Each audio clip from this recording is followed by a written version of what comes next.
Hi everyone, it's Liz from Liz's Paper Loft, and today I'm going to go ahead and show you how to use EAD Designs vinyl rub-on images, and I'm going to make a quick little card. And this, I can't remember the name of it, but it'll be up on my blog what this came from. But I have made, as you can see, I've torn it all apart, and I have made probably 4 projects out of this, so this will probably be my 5th, I think. Or maybe my 4th. I'm not really sure. But anyway, you get quite a bit of images on a long sheet. So let me go ahead and get started. Okay, so I already got my card base, and I've got some of my cuts already done. And I'm going to go ahead and get it all glued out. Or, yeah, glued. Anyway, so let me go ahead and get my glue started, and oops, I'm going to put this aside for just a second. I'm going to go ahead and get some glue on there, and I just used a border punch, an EK Success punch, to punch out my little border. And I only wanted this little bit of color to show, that's why it worked perfect. Okay, go ahead and attach that, and then I'll lay that there. And this should be fairly quick.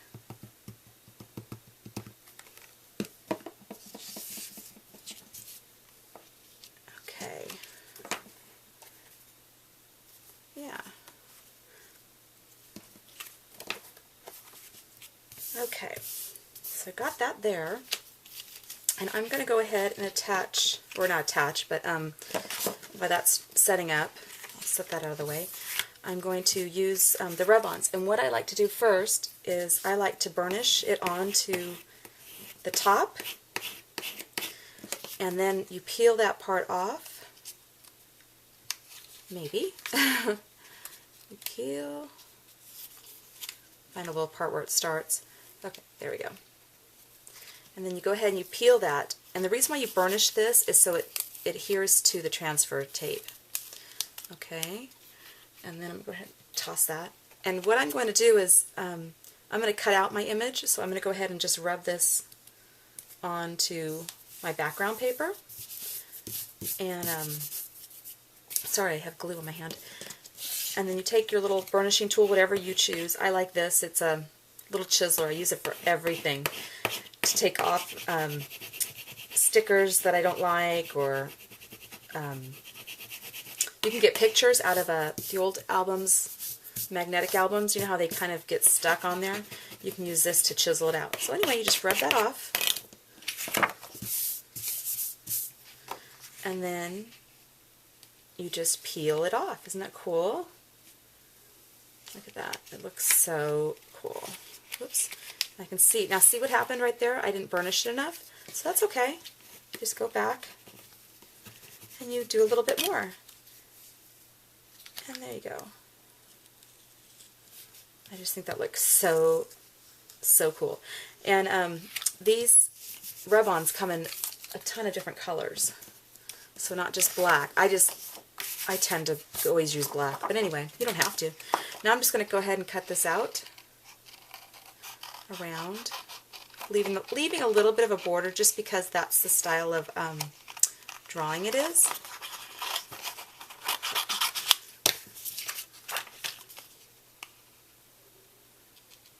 And I'm going to turn a little bit so I can see it rather than you, so sorry if my camera's above me, so sometimes it doesn't always pick up everything if I turn it the way I need to see it.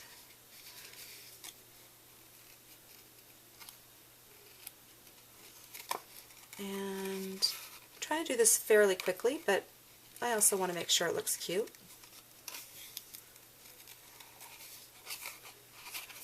And I can't remember what kind of card I'm going to make this. I think a thinking of you card, or I can't remember. I have it somewhere.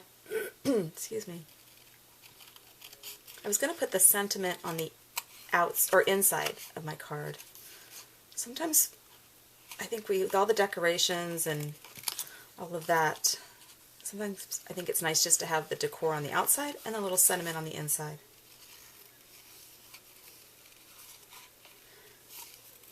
Okay, I'm almost finished.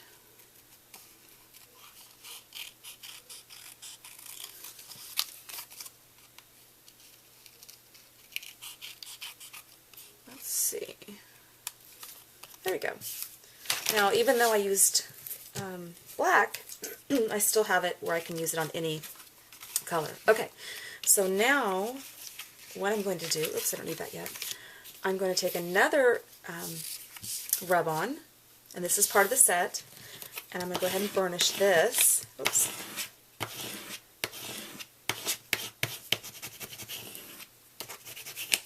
And peel it off, and I'm going to lay this one on top of my whole card. So it goes through. Okay, so this is going to go here. Yeah. Now obviously you can see that this is bigger than my paper, and that's okay. I think it will give the effect of the Eiffel Tower. Now you have to be careful when you do that with the rub-ons, because sometimes once they're there, they're there. But I was able to take care of that. Okay, and I'm going to go ahead, before I peel this off, I'm going to go ahead and cut this extra off.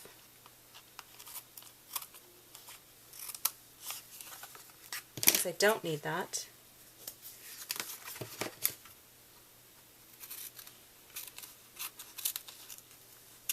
There we go. Okay, and I don't need this either. Okay. Now go ahead and burnish it on. And I'm going to be real careful because I've got 3 layers of paper right here, and I really want to make sure it stays on each of the layers when I peel it off. So let's check it out.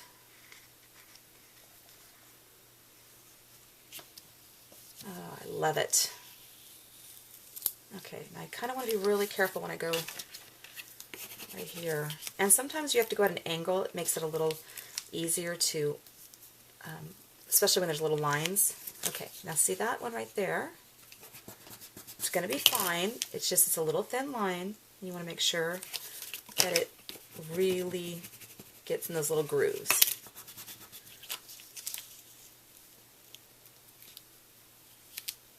Whoop. See, you have to be very careful. You can't just rip it off.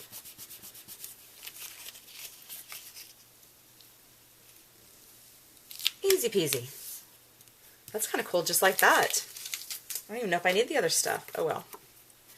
Okay. So let's go ahead and get that there now. I'm not sure if I want to put that on yet. So that's going to go there. Could it be really simple and just be done like that? Okay, so I'm not sure about that yet. Okay, so now what I'm going to do is I've already pre-die cutted these. I used my Creative Time dies, and I'm not sure I'm going to be able to use all of them, but my idea was to have some flowers. This was going to be kind of a busy card, but we'll see. Okay, I didn't want these flowers perfect, so what I'm going to do is, don't be afraid, I'm going to scrunch them up and see if that will make them look a little bit more interesting right now for this type of card. And we're just going to see if this works, and if it doesn't, it's okay too, because there's no mistakes in paper crafting, right?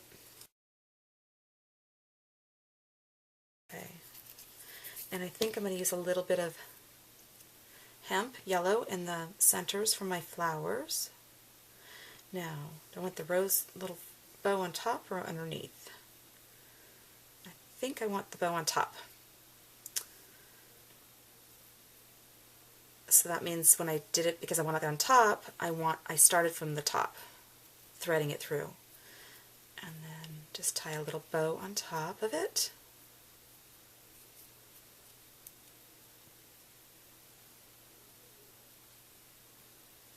Like so.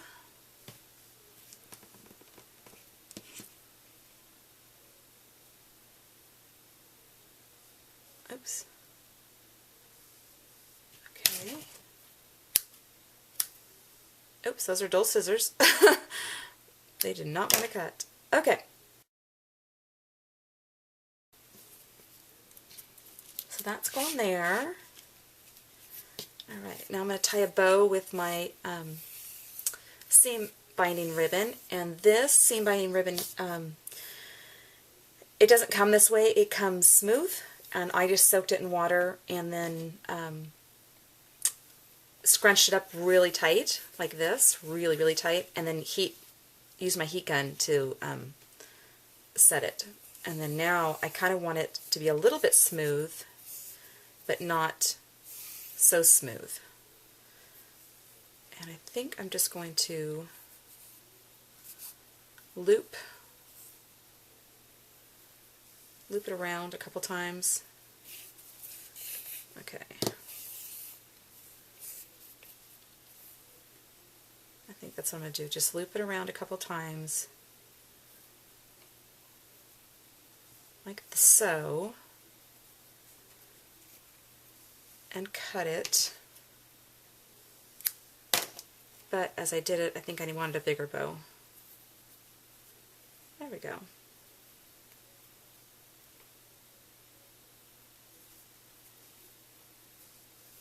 Okay, and then this last little piece, I'm going to tie it around to hold it.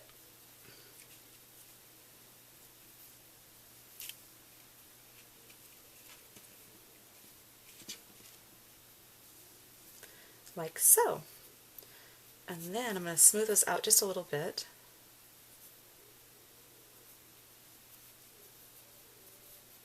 Yeah, when you soak the seam binding ribbon and completely saturate it, not just mist it, but saturate it, and then, and you still want the color, it's not like you're trying to age it or tea dye it or anything like that, and then just let it air dry, it will actually get that softer feel than if you just mist it. So you can mist it and it gives you one texture kind of look. You can leave it like it's just like it is, and that gives you another kind of look, and you can tea dye it. Seam binding ribbon is fun and fabulous. There we go. Okay, so I think that's going to go there, that's going to go like that, and that's just going to tuck off. Now, do I want a black one? Now that I did all that time with the yellow, because I have so much yellow going on. Actually, I think I like that one because it's got a lot of the different colors. Okay. Yes, that would have been a cute card just as it is. Just as it is. But of course I can't leave well enough alone. So I'm going to go ahead and stick that down.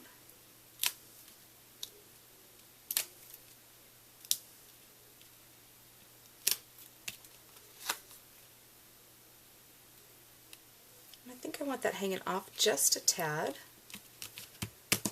Okay, and then I seem to have lost my, oh there it is.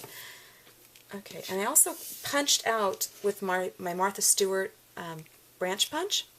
Some of these just in case I want to stick those down.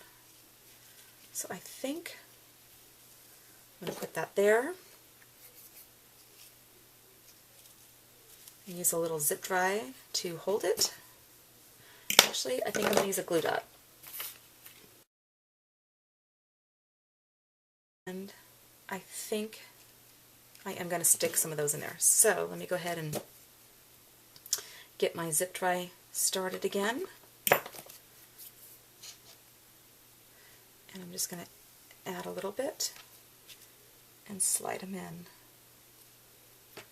And I think that just adds a little bit of stuff. Maybe put some at the bottom.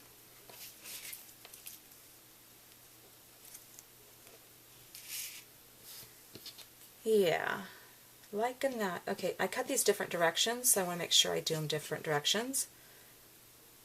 Otherwise they look like little tin soldiers, and I don't want that.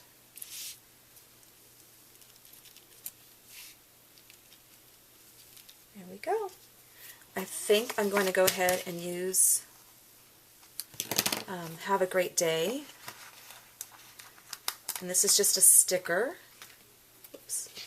I'm trying to peel it off and show you at the same time. Okay, and this is going to go on the inside. Maybe. You know, the one good thing about the EAD stickers is if it doesn't go on straight the first time, it's alright because you can just peel it right off.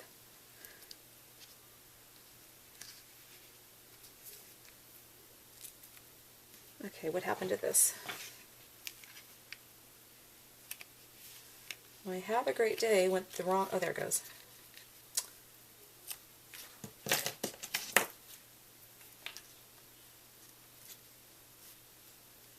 Okay, see, what other sticker could you do that with? You just couldn't.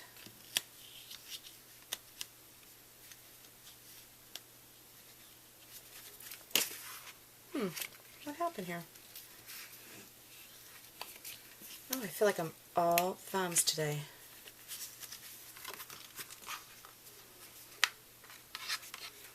There we go.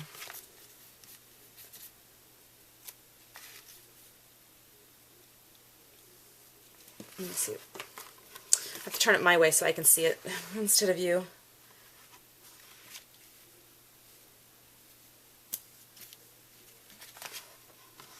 There we go. Have a great day. Now, who wouldn't have a great day receiving that card? Okay, so there you go. I used EAD vinyl rub-ons, EAD's stickers, My Creative Time die cuts, some seam binding ribbon, and some hemp twine from my store, and that's it. I hope you have a great day, and I'll see you next time. Bye-bye.